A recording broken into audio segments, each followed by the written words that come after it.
पहलगाम की घटना से नेपाल में भी गम और गुस्सा का माहौल है। तमाम कारणों से नेपाल की मौजूदा हुकूमत की भारत से नाइत्तफाकी के बावजूद वह चाहता है कि इस बार भारत की ओर से पाकिस्तान के साथ कुछ बड़ा हो। इस वजह से नहीं कि पहलगाम में उसके भी एक नागरिक सुदीप न्योपाने की हत्या हुई, बल्कि इस वजह से कि नेपाल भी एक पर्यटक देश है और उसे इस बात का भय सताने लगा है कि कहीं पाक आतंकियों का रुख इधर हो गया तो वह बर्बाद हो जाएगा। टूरिस्टों ने आना जाना बंद कर दिया तो वहाँ का व्यापार डूब जाएगा और भूखमरी की नौबत आ जाएगी। भारतीय पर्यटकों का बड़ा केंद्र नेपाल की खूबसूरत वादियाँ भी है।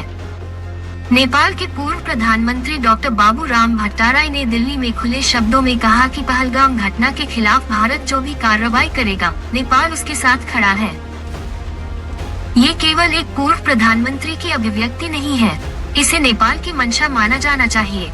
भारत में नेपाल के राजदूत रहे दीप कुमार उपाध्याय ने कहा, पाकिस्तान भारत सरकार की दरियादिली को कमजोरी समझने की भूल न करे।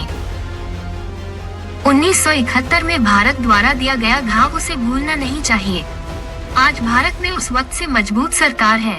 नेपाल के इस्लामिक विद्वान डॉक्टर अब्दुल गनी अल कुफी और राष्ट्रीय मदरसा संघ के महासचिव मौलाना मशहूद खान ने पहलगाम की घटना की निंदा की है और कहा है कि निर्दोषों का कत्ल कर पाकिस्तान अपनी तबाही की इबारत लिख रहा है।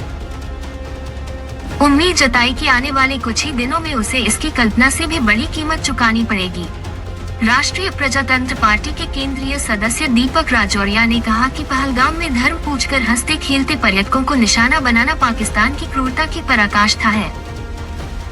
नेपाल जनता पार्टी के अध्यक्ष पूर्व मंत्री हृदयेश त्रिपाठी और महासचिव पूर्व मंत्री ईश्वर दयाल मिश्रा ने कहा कि पाकिस्तान को अब आतंकी देश घोषित करने का वक्त आ गया है। उसके प्रोडक्ट का बहिष्कार कर उसे आर्थिक रूप से कमजोर करने की जरूरत है। दोनों नेताओं ने कहा कि हो सकता है पाक द्वारा भारत पर हमला किसी को अच्छा लगता हो, लेकिन वही ये न भूले कि अगला नंबर उसका भी हो सकता है।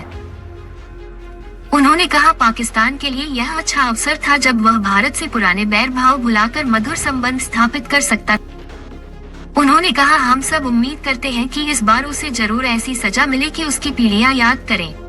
पहलगाम में मारे गए 27 निर्दोषों के खून के छींटे नेपाल तक भी पहुंचा है। बुटवल के युवा व्यवसायी सुदीप न्योपाने अपनी बहन बहनोई और मां के साथ पहलगाम घूमने गए थे। सुदीप वहां आतंकियों की गोली का शिकार हो गए। जिस रोज परिजनों द्वारा उनका शव नेपाल लाया गया, उस रोज नेपाल बॉर्डर पर हजारों नेपाली लोग इकट्ठा थे। सबके सब पाकिस्तान मुर्दाबाद का नारा लगा रहे थे और सबके एक स्वर से मांग की थी, भारत पाकिस्तान को सबक सिखाए, पूरा नेपाल उसके साथ है। पहलगाम की घटना के बाद नेपाल का गुस्सा इसलिए मायने रखता है कि नेपाल एक शांति और सुकून वाला देश है। दरअसल पहलगाम की घटना से नेपाल की चिंता अपना पर्यटन उद्योग बचाने की है। नेपाल के कुल आर्थिक स्रोत का बड़ा हिस्सा पर्यटन उद्योग से हासिल होता है और टूरिस्टों में भी बाकी देशों के मुकाबले भारत की बड़ी भागीदारी होती है।